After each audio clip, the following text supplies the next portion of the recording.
Channel کو subscribe کیجئے اور بیل آئیکن کو دبا دیجئے تاکہ ہماری نئے آنے والی ویڈیو آپ تک پہنچ سکے۔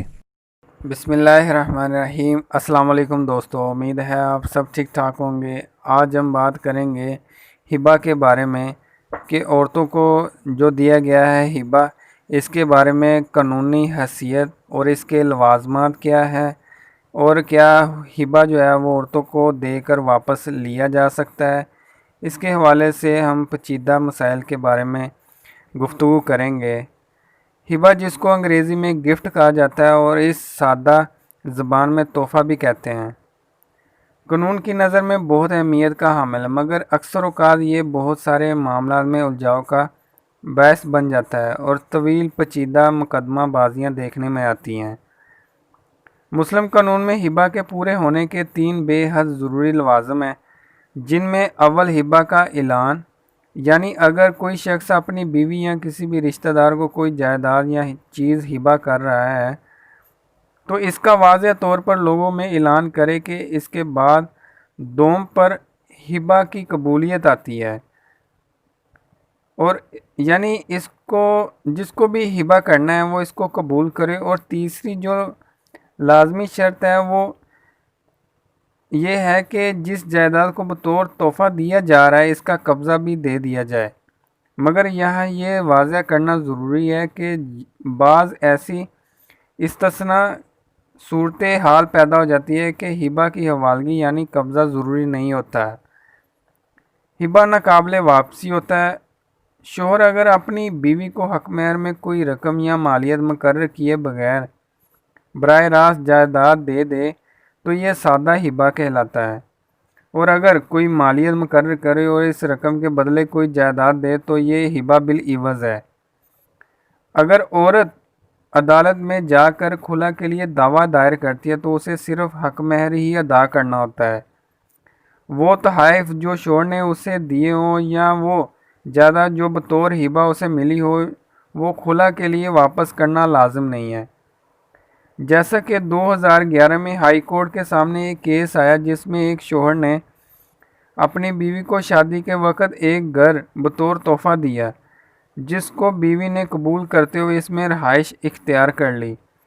بعد میں بیوی نے خلا کے لیے دعویٰ دائر کیا۔ شوہر نے گھر کی بابت یہ دعویٰ کیا کہ اگر وہ عورت خلا لیتی ہے تو اسے گھر واپس کرنا ہوگا، مگر عدالت نے کہا کہ West Pakistan family code act 1964 کی دفعہ 10 ہے، اس کا سب سیکشن 4 ہے، یہ نہیں کہا گیا کہ خلا لینے کی صورت میں عورت کو تحفے میں واپس کرنا ہوگا۔ ہائی کورٹ نے وہ عینی درخواست مسترد کر دی۔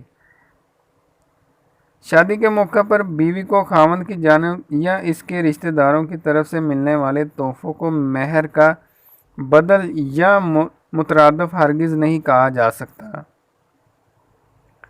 اگر خاوند کی طرف سے کوئی تحفہ، جائیداد یا کوئی اور چیز مہر یا اس کے عوض بیوی کو دی جائے تو خاوند یہ بات واضح کرنا ہوگی کہ یہ مہر کا حصہ ہے، ورنہ وہ الگ سے تحفہ تصور ہوگا، وہ مہر کی ادائیگی نہیں ہوگی۔ اس طرح منہ دکھائی اور دیگر موقعوں پر ملنے والے تحائف، چاہے وہ زیورات کی شکل میں ہو یا رقم کی صورت ہو، بیوی کی ذاتی ملکیت ہوتے ہیں اور خاوند ان کو واپس نہیں لے سکتا۔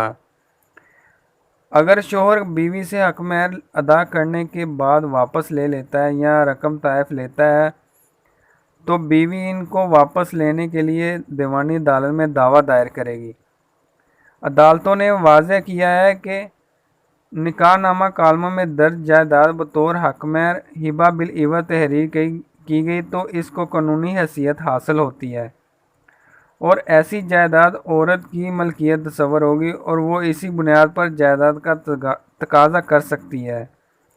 اگر کسی عورت کا شوہر فوت ہو جائے تو اس آدمی کی وراثت کی تقسیم اس وقت تک نہیں ہو سکتی جب تک کہ اس عورت کا حق مہر ادا نہ ہو جائے، اور وہ عورت کی مہر کی وصولیابی تک جائیداد پر قابض رہ سکتی ہے، لیکن بعد میں ورثاء کو جائیداد کا حساب کتاب دینے کی پابند ہے۔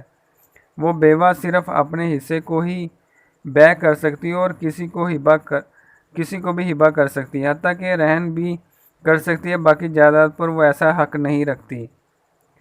مسلم قانون وراثت میں جائیداد کا مالک یا مالکہ اپنی جائیداد کا 1/3 حصہ تک کسی حق میں وصیت کر سکتا ہے۔